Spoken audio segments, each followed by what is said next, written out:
Danielle Cook is a professional nutritionist and cooking instructor, and her sister, Adrienne Cook, is a gardening and cooking writer. All right, so we're starting today with the recipe that I'm going to be doing, which is a kind of a cross between a soup and a salad.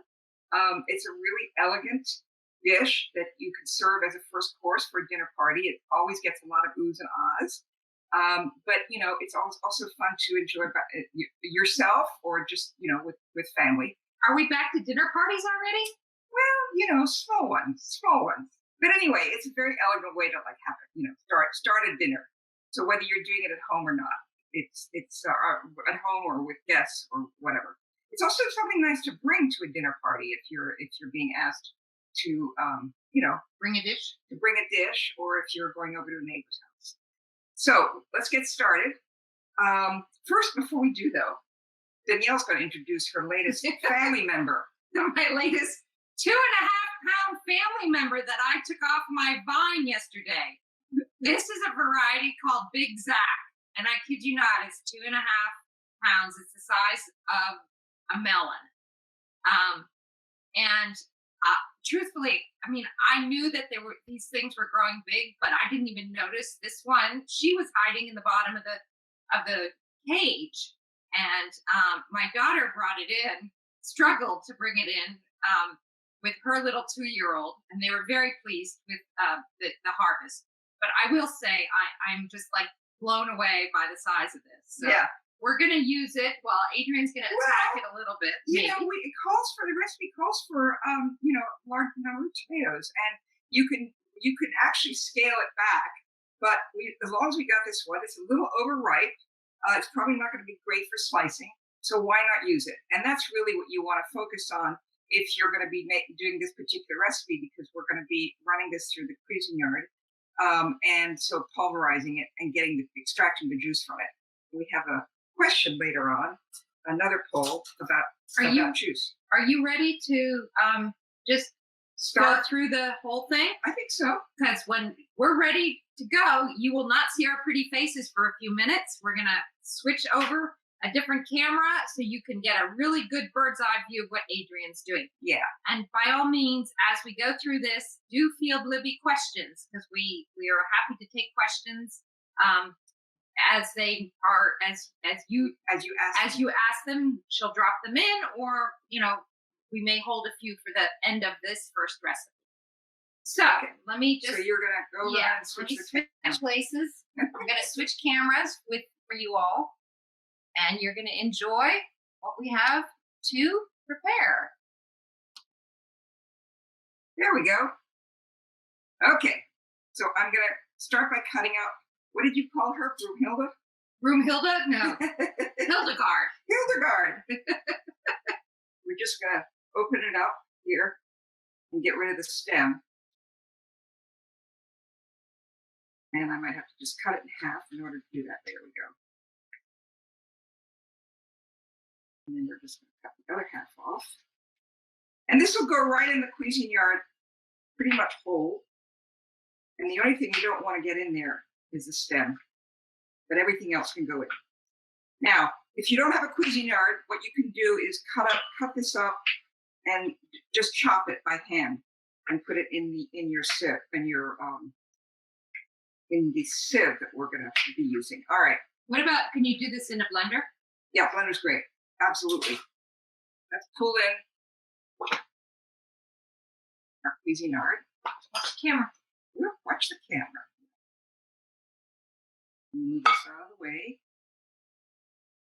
And I think we can see this more or less. Just going to put these in here.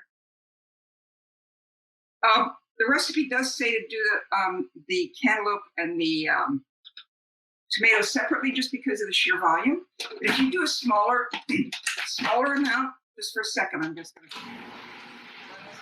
Do a smaller amount. See that? Almost all done here. Look how juicy that tomato is. Can you see all the beautiful juices in here? If you release it, you're going to have trouble. Yeah.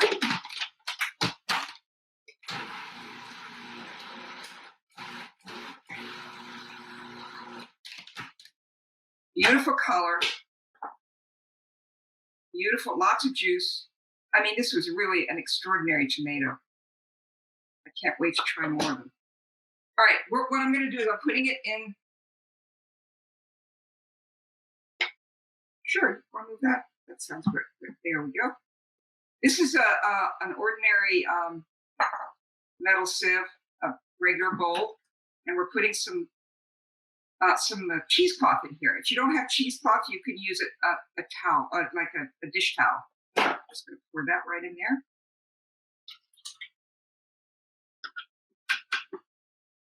And let that start letting the juice come through.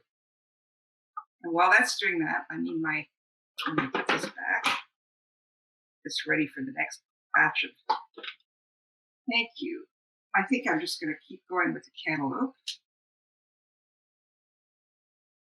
We'll save the rest of the Hildegard for later. All right.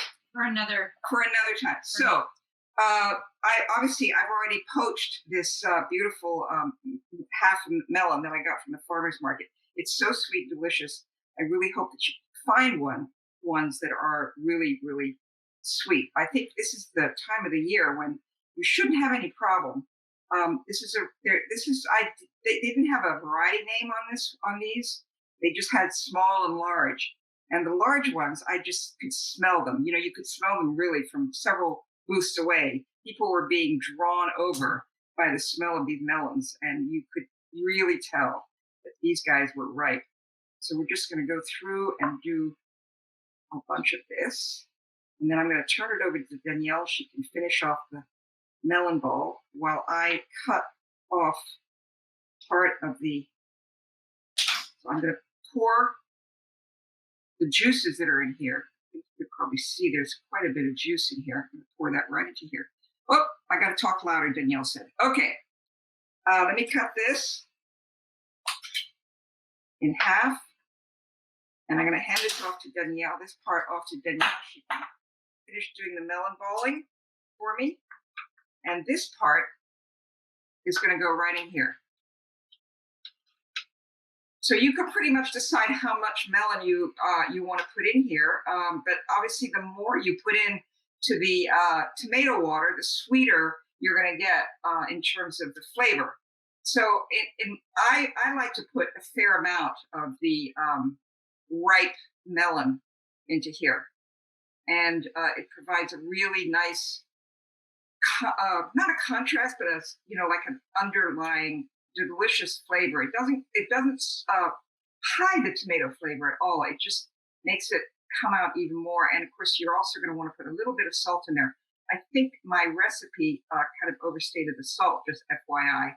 I've been putting about a teaspoon in for the amount of tomatoes that I've specified. And I think I overestimated. So just scale it back. Probably most of you would look at that and say, yeah, I don't think I'm going to put a whole tablespoon in here, and you'd be right. Do you want the rest of the flesh from this half to go in there? Yeah, you don't want to waste this. Oh, you know what? Yeah, but we still got some more of the tomato that we can do. So I think just for the amount of I did half of the large tomato. So I think just for the purpose of time, we can just leave that up for a little bit later. And then we're going to run this. Like so. You see that in there? I don't know if that's visible. There you go. A little bit of it.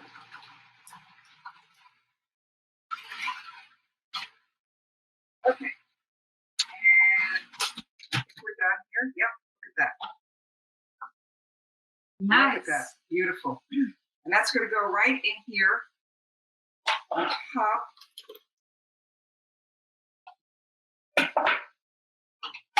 And I'm going to just scoop this on over, Danielle.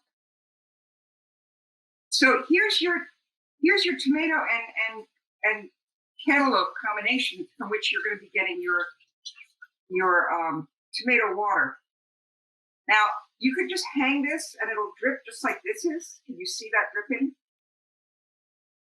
I think you can. I help it along by just squeezing it. You can see how it's just pouring out of there. But this takes a little bit of time. And if you want to just be doing other stuff while this is going on, you absolutely can do that. Thank you, Danielle. She's making a little bit of room for me here. There we go. The joy of having two of us working in the kitchen at the same time. So Yeah. there we are. We Look at missed that. Yeah, nice. But here we are. How beautiful that is. Yeah, it's just beating up all on the outside. Yeah, yeah, you can really see it. So when you let this drip in the cheesecloth at home, how long do you let it sit for? And Again, it depends on how much help you give it. If you give it no help at all, it'll probably take an hour to get through all of this. yeah, To really let it go. But if you give it a hand, 15 minutes maybe. I mean, really, it's not as long as the recipe seems to indicate. All right, so we're just going to let that sit aside and look at this. Just want to show you this gorgeous tomato water. beautiful. What a beautiful color. Isn't that beautiful? It really is. It looks like a watermelon. It does. It Yeah. really does. Watermelon juice. Yeah. there Kind you of go. tastes like it too in the end.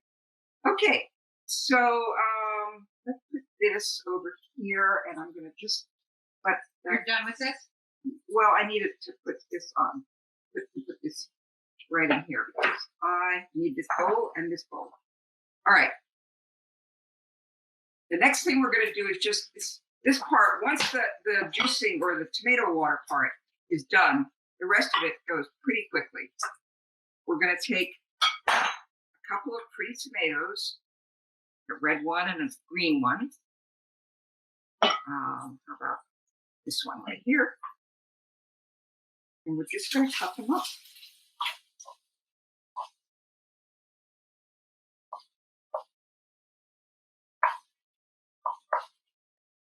You can cut them. Adrienne, Yes.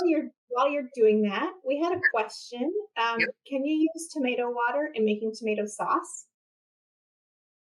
Yes, you can.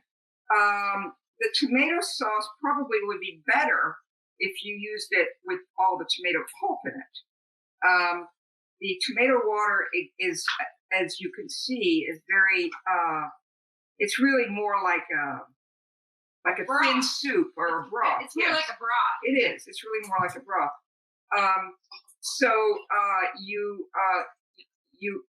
I always make a tomato sauce with the whole tomato because I just think that produces the better consistency. I think probably that would be the right word.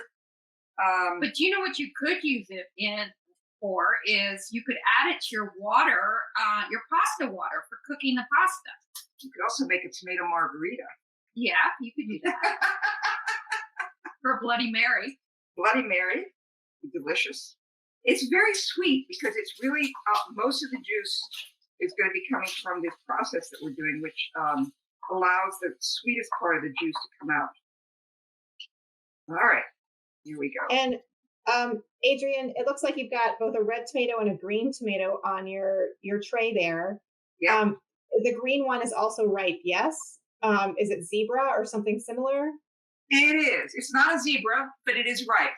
So this is a ripe green tomato. I don't know if you can see it. It's got a little spot over here, but it is definitely a ripe green tomato. And I have here a green tomato that is not ripe. It is actually a red tomato, an unripe red tomato. I don't know if you can see the difference, but the green tomato, and all green tomatoes do this, whether it's a zebra or whether it's this one, which is a chef's choice. They come on with like this green on the shoulders, but there's a golden tint to them, just a very light golden tint. The flesh, as you can see here, stays absolutely green, but it's ripe. And you can also feel it because this is soft. It doesn't, whereas this one is absolutely not rock hard, but it's hard as an apple. This is soft like a peach. Okay? So that's how you can tell a difference. And Thank you. I find that the green tomatoes, it's one of my favorites because the green ones tend to be very sweet and very, very, very, just really flavorful. I mean, of course, reds, are the gold standard on some level because they have the full experience, the acid and the sweetness and the balance and so on. But to counter or to support, to sort of be another flavor, another tomato flavor, using different colors, especially the green, not only looks beautiful, and you'll see when we put them all together, but it produces, the variable sweet content, which makes it just a very interesting salad to be eating. I'm gonna cut this little piece of. So when you're growing your tomatoes, Adrienne, what are some of the varieties that you've had the most success with? Because you and I went through this last summer, and my tomatoes were a dismal, I wouldn't say failure, but they really didn't produce. Whereas this year, that big Zac that we use today, that would have gotten me through the entire month of August. I got a bunch of them coming on, and the early girls are producing beautifully. So where are you with what you like to plant and that sort of thing? So that's a good question. Thank you for asking, Danielle. My favorite to grow in the garden is probably early girl. It's an all-around, all-purpose tomato that comes on early and produces right up until the very, very end of the season. So it's not just an early girl, but it's also a long haul girl. And the quality of the fruits of the tomatoes are really, really nice. This is an early girl that's right in here. And the flavor is terrific. It's just a good all-around red tomato. I wind up with a lot more of the early girls than I can eat raw. So this is my primary canning tomato. So it's good. It's very versatile, good for everything. All right, we're going to put a few more of these in here. This will provide lots of color. And then we've got some pretty golden tomatoes. We're just going to pop these, cut these in. Whoop. There we go. Thank you. So these are sun gold, and they're very sweet, similar to the yellow or the green tomato. A different type of sweetness, which is another reason to go ahead and put the different ones in there. So anyway, you can have fun with this. Just put whatever tomatoes you like. These are a little stripy red tomato. I like to use different sizes because it's visually appealing. And we could just keep right on going all afternoon on this, but we're not going to. So we're just going to wrap it up here, and then we're going to add some beautiful basil.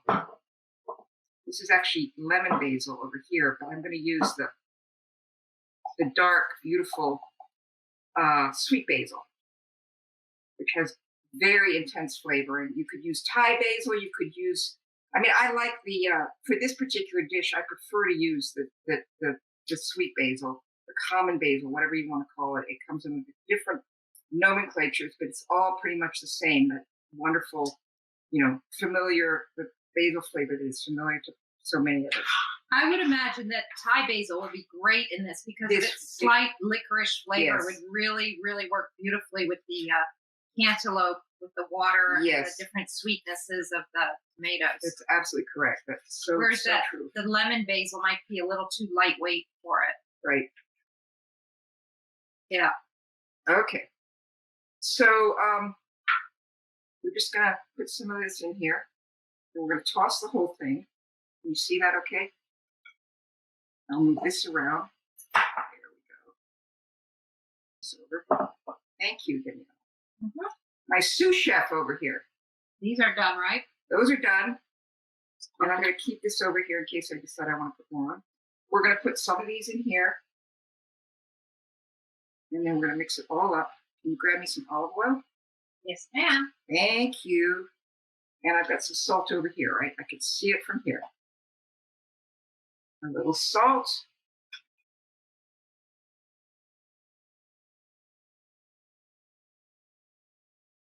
And I like to use my hands to toss this. It's a little more gentle than your average spoon, but whatever works for you. Okay, and a little bit of pepper.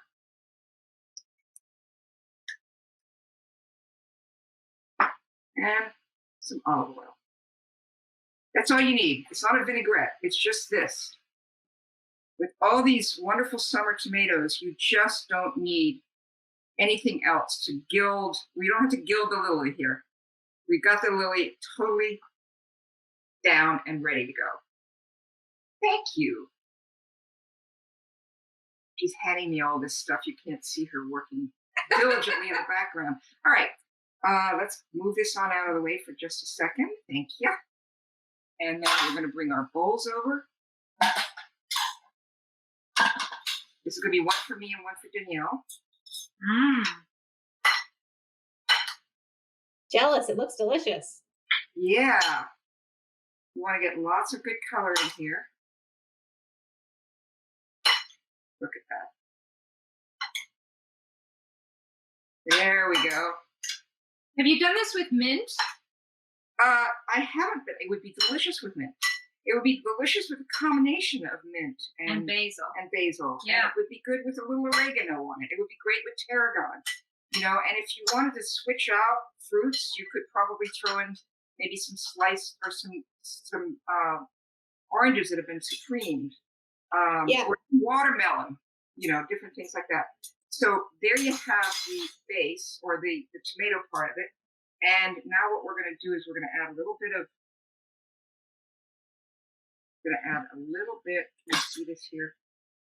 Over. We're going to add a little bit of salt to this. I didn't make the full amount, so I'm not doing the full amount of salt either, but it's a good idea with anything like this to taste as you go along. You can't take it away once it's in there. We're just going to drizzle this around. Whoop. There we go. Here's one. So it's sort of a soupy salad, like she said. Soupy salad. Soup or salad. And we're going to top it with a little bit of it over there. Top it with a little bit of each one with a little bit more of the basil. And a little drizzle of just this kind of puts a pretty yellow bubbles in the soupy area of this, soupy part of this. All right, my dear. There you go. So, Adrienne, as you're finishing up there and showing it to camera, beautiful. Look at that. Wow. Look at those colors. If say I don't like cantaloupe or really any melons, is there something else I could use for this recipe instead of a melon? Yes, you could use peaches. You could use plums. You could use oranges. If you could supreme them, I don't like having oranges in there that have the skin on the outside. This is all very soft, very easy to sort of enjoy as a soup. So, but peaches would be wonderful. Yeah, I think that's a great way to use up overripe peaches. Just puree them and exactly. Get a nice juice out of them. Peach and tomato is a great combination. But the watermelon is also a good one. You wouldn't have the pretty colors. You might want to stay away from the red tomato that's in the salad itself and stick with other colors. And then you'd have the watermelon to be the red part. Now, I'm going to do something completely different than what you just saw. So this is a good thing because it'll give you a whole nother way of visualizing the use of tomatoes. We're going to stuff this one. We're going to stuff mine with cornbread and fresh corn and, of course, that wonderful, wonderful herb called bacon. And if you're not a bacon person, don't worry. We can leave it out, but we're going to use it today. So once again, we're going to flip over to the overhead, my cooktop, and so you can get a good visual of what I'm doing here. And look at that. Yeah, and we've got the herb bacon going already. So I went ahead and started that so we wouldn't have to, wait for that to cook too long. And I'm going to go ahead and actually pull it off and get sauteing on the other aromatics that are going to go into my cornbread stuffing. So I'm using the little bit of drippings that are on there. I actually got a fairly lean bacon. If you're not a bacon person, if you're not a meat person, just substitute, start with a couple of tablespoons of olive oil. And you're going to be sauteing your onions and garlic and all the rest of it in olive oil instead of the drippings. And if you have a very fatty bacon that you're using, then you want to pour off all but about a tablespoon. There's just about a tablespoon on it. There. It's a dark pan, so it's a little bit hard to see from here, but there's about a tablespoon. So with that, I'm going to do about a quarter cup of onion, maybe a little bit more. I'm using a sweet onion today by Delia. This good summer sweet onions. And some garlic in my garlic press. So 1 clove of garlic. And we're going to let that start to simmer. And while that's going, you're going to prepare your tomatoes. And I've already done a couple of them, but we're going to hollow out this tomato. So the first thing I'm going to do is remove the top and then get rid of the little bit of core that's left and cut around. If your tomatoes are very ripe, you probably will be able to just go ahead and scoop them right out. Would you use a melon baller or? Yeah, actually, can I borrow your melon baller? Where did it go? I don't know. I guess I'll just use the knife. Okay, I'll see if I can find it. I use just a regular teaspoon as well, but you can also. I didn't know now, so thank you. Perfect. Melon baller comes to the rescue. That's an easy way of doing this.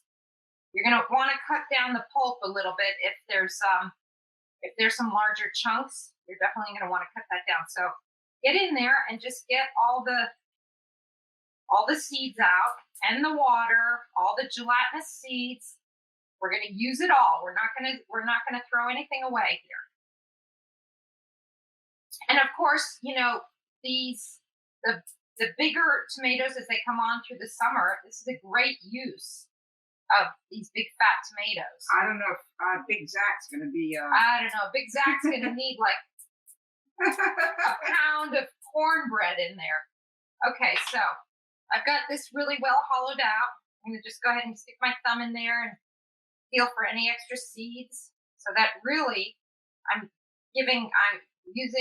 creating as much room as I can for the filling. And then I'll let that sit. There are varieties of hollow tomatoes that you can grow. Well, apparently so, but I don't want just totally hollow tomatoes because I do want the flesh. Oh, that's a good point. That's true. So, that would be useful for another kind of stuffing, but not necessarily for what I'm doing. All right. So we have the rest of the tomatoes. Like I mentioned, I've already cleaned these out, and the pulp for the 3 tomatoes, it's giving me the actual pulp amount is probably right around a pound of pulp. Excuse me, a cup of pulp. Okay, so we've got that going. I'm gonna, just for the sake of time, I'm gonna increase the heat somewhat on this, and we're gonna go and add the tomatoes and their juices. And then some of the other things that we're going to be using in here, I have cornbread and fresh corn. And Adrienne would be so pleased. Some crushed red pepper flakes. And then I have some basil. And can you grab the spinach that's in the refrigerator in the right drawer? Some baby spinach is going to go into here. One of the things I do like to do if I'm not using the bacon is I do like to have a little bit of a smoky flavor to this. Perfect, thanks. And so the most obvious way to go get that smoky flavor without having the bacon is by using a little smoked paprika. So that's something you might want to just make a note of or keep in mind that some smoked paprika goes really well with this. So I've got the heat up nice and high. We want to get some of this liquid reduced. And I have taken the kernels off of some very super sweet corn that I got this week. And so we're going to use about a half a cup, essentially the equivalent of one small medium-sized cob. And this is actually 3 cobs in here, so I don't need that much. I need a little bit more. And that's going to cook right into the tomato water.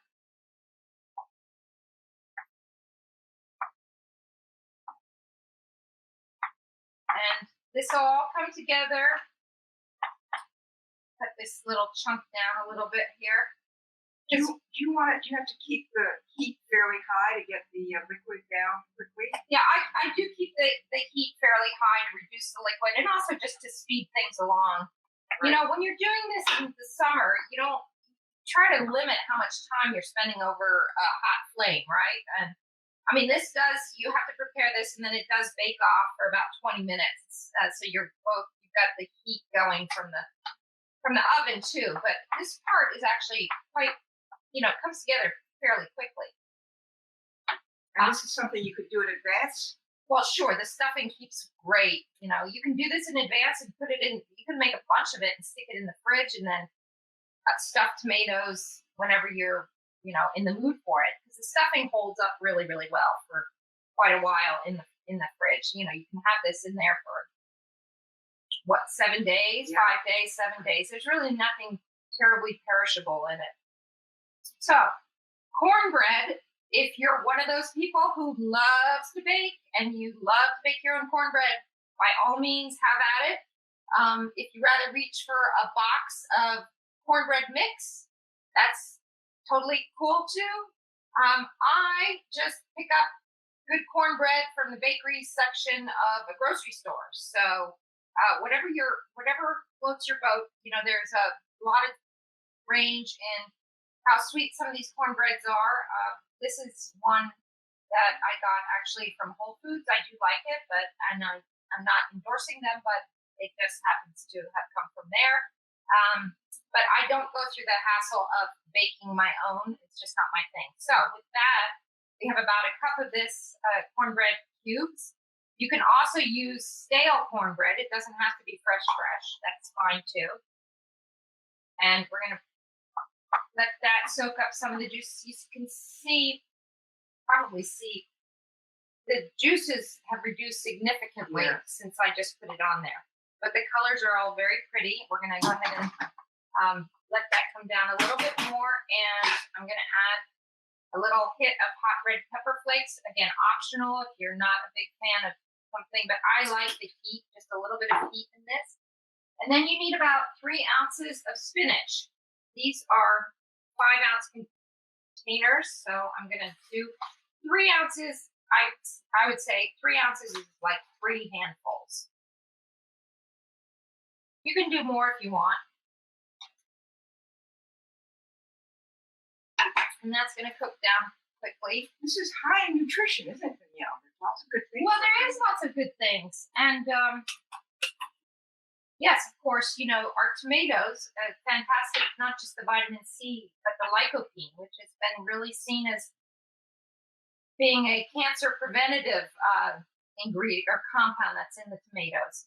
And so we've got the spinach and lots of onion and garlic. The corn. What is the nutritional value of corn? Corn doesn't have a whole lot of nutritional value. It's very high in sugar. Yeah. And it's got some water in it. It tastes so good. But it tastes so you want good. to eat everything. I in know. It. I know. I mean, there's some fiber in there, but essentially, it's just it's yummy.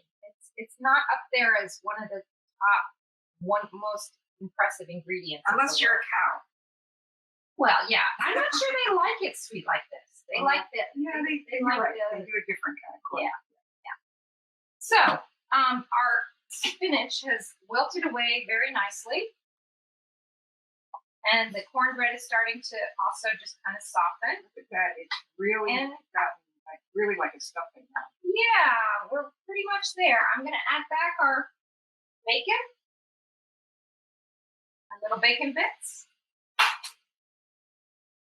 I used about 4 slices of a very thin bacon.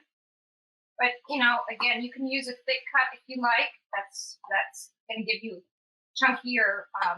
Danielle, while you're talking about bacon, someone's asking a substitution question. So besides smoked paprika, might a teeny bit of liquid smoke add some of the smoked flavor from the bacon, since that is likely vegan?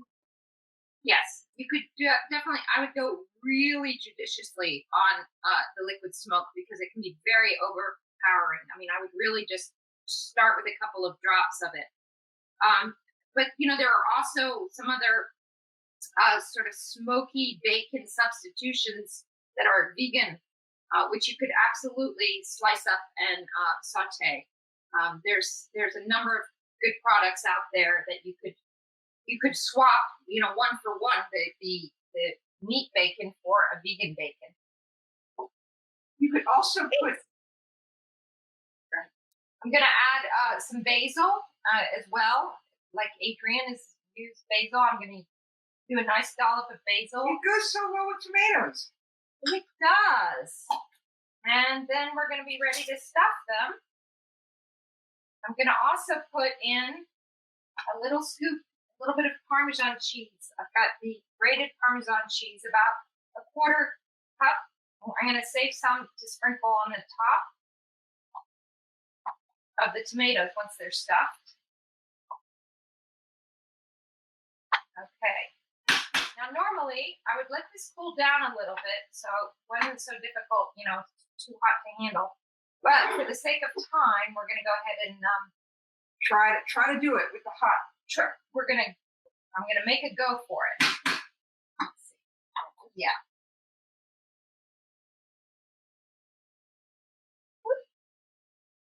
And you want to really pack it in there. That's why it's a little easier to do this when when it's cooled down, because you can really get your hands in there and push. But you'd be surprised how much these tomatoes can actually hold.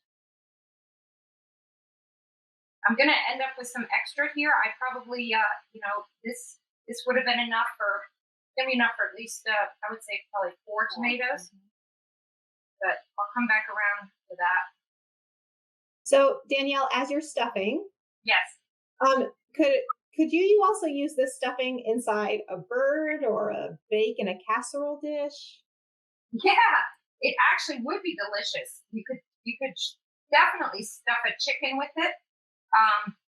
You could, it's viewed as a summer stuffing for sure. Oh, you know what else would be good if you wanted to hollow out some zucchinis, and you could actually use the flesh. That would be lovely. Yeah, chop up the flesh of the zucchini and add that into this, and then you can stuff zucchinis as well. You could do stuffed pork chops. Yes, you could. And you don't have to use cornbread. There are other options. Yeah, as well. It tastes really good. Well, the cornbread is amazing because it's got this sweetness that just and it goes so well with the corn too. I mean, yeah, absolutely. But if you wanted to make it like low carb or gluten free, what would you suggest instead of the cornbread? Well, I would go with a quinoa. Quinoa is a great substitute for any gluten-free option. And quinoa's got a great source of protein. It does have carb in it, but it's more of a protein. It's not even a grain. It's actually a seed. So it behaves differently when it's metabolized in your system. Look at that. So those are cute. And then if you don't mind reaching me over there, it goes into a 350-degree oven. A 350-degree oven for about 20 minutes, depending on how large or how small your tomatoes are. And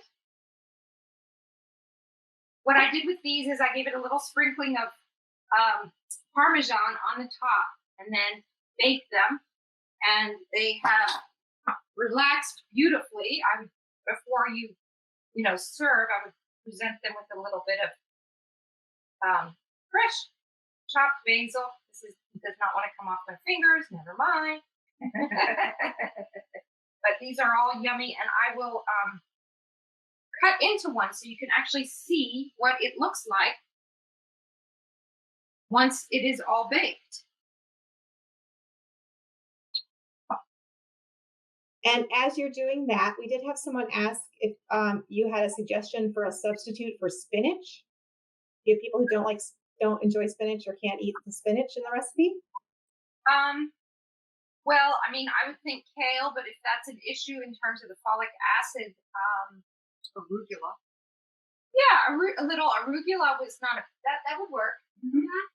Yep. Or just you can omit and do a little bit more chopped basil, so you get the pretty colors, pretty green in there. All right, so let's see what this is going to look like when you cut it open. This is Adrienne's lunch. Adrienne and Danielle's lunch.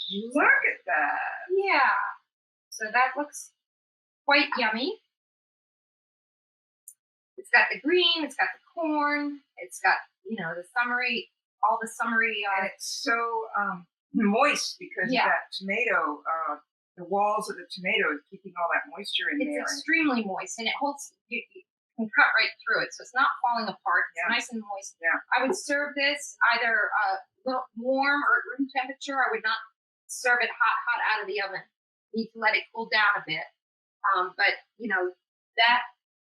that is a great one. You can make in advance and keep them in the fridge and reheat them for a hot summer night, where cook them on a cooler night and save them for to bake off on another night.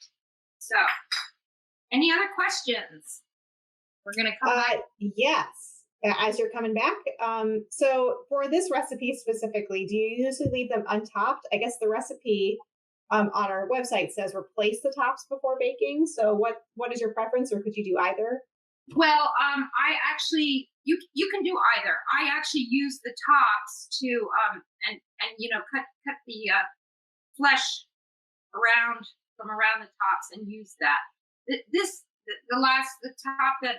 one that I just cut was not a particularly really ripe red ripe top. So I mean, either way is fine. But I don't want to waste any of the flesh, so I just went ahead and used that and sautéed it.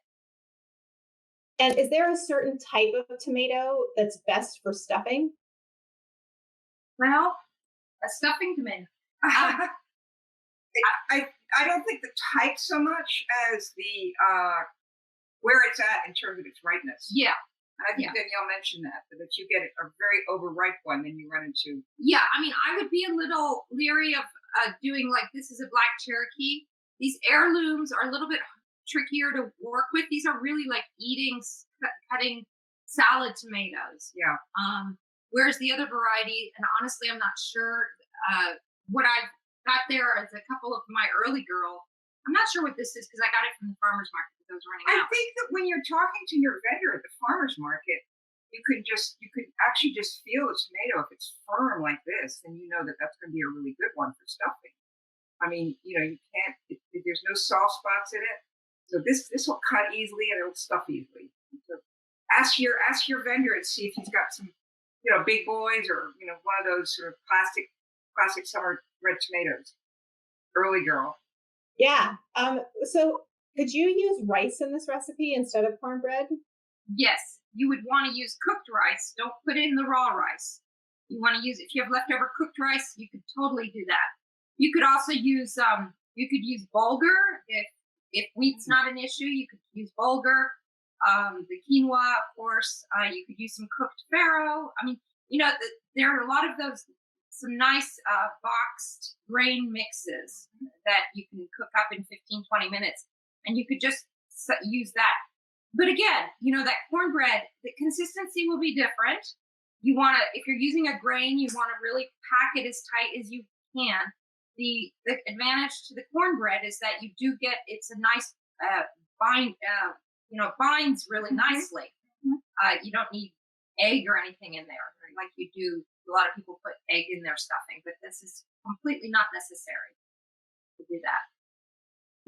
And then one question from the group here is, do you have a style of garlic press that you really like? Somebody's looking for a new one. So I know there's lots of different styles out there. I love that question. I will show you what I have, because depending on what I am doing, I go a couple of different ways. So the one that I use today, and then there's another one. So this one has probably been in the family for 50 years. Yes. It was our mom's. It's a really old-fashioned press that has actually very small holes. Now, you can buy these, anywhere, but you want to look, and what I like the smaller holes in them, in this. And that can be sometimes a little bit harder to find. This is another really cool one that has very large holes. And I like this when I want, like with sauces, I like that a little bit rougher, chunkier flavor and texture of the garlic. And this really comes through. So this is, you basically, you get the cutting board and you put your peeled clove of garlic underneath, and you just smash it and rock it like a boat. And all the garlic, this part's rough and I wouldn't say sharp, but it's the underside really does the work, and the clove of garlic pushes up through there. And you can do a a half a dozen cloves of garlic this way without having to close and open, which is what you would do with this kind of a press. So the short answer to me is, depending on what you're cooking, this creates a much finer, almost more watery mince than this. But they're both great. And then this, once it's all piled up, you just basically scoot it all off, and you can, bang all the last little bits out, and it's easy to clean. This one is not as easy to clean. You got to kind of work with getting all the leftover, you end up leaving behind the skin or some of the peel, not the peel, but the more fibrous outer part of the garlic. Whereas this one will just push through everything. So nice. One last question for you, and that is, if we're talking flavor, tomato flavor, what are some of your favorite varieties? You're looking for like really great flavor in your tomatoes. Well, I've always loved some of the really wonderful, hard to grow, the older varieties, the heirloom varieties, and anything that's got Belgium or German in its name tends to be really full of flavor and really sweet. How do you know a Belgian name? Well, Belgium giant, German giant, German queen, Belgian pink. Any of those. Ponderosa is another great one. It's really a very subjective thing. This is what I love, and as I said earlier, I will not get through a summer without a green variety. It's just like that. That's basic to my garden and my palette in the summertime. And I love the yellows, the oranges and the yellows. And one of my favorite is Lemon Boy, which came out about 15 years ago, and it's been a real stalwart, really good, very attractive lemon colored tomato. It's not the gold. It's a real lemon color. Very pretty tomato, wonderful flavor. So that just gives you a couple of ideas, but it is really subjective. And don't overlook the cherry tomatoes, which are incredibly sweet. So it's kind of like the olive oil, right? I mean, we get into this tit for tat on for olive similar oil. Reasons. Acidity versus sweetness. You like Italian. You like. I'm a proponent of Greek olive oil, but for me, I think a purple Cherokee just can't pass that up. I absolutely adore the flavor of that, the texture of the color, and I love sun gold cherry tomatoes. Those are like potato chips. Yeah, they are. Yeah. I eat them all summer. So yeah, it's as long as you're getting lots of colors, eat your colors. Exactly. So much fun too to eat colors. Wonderful. Well, I want to thank you both for your time today. It's been lovely having you with us and learning all about summer tomatoes. And so, just super thanks to you for everything. This has been just a fantastic, fantastic Well, program. thank you, Libby, but thank you so much, all the folks out there who tuned in for us today. It's so much fun to do these live programs, and you guys are the best part of it.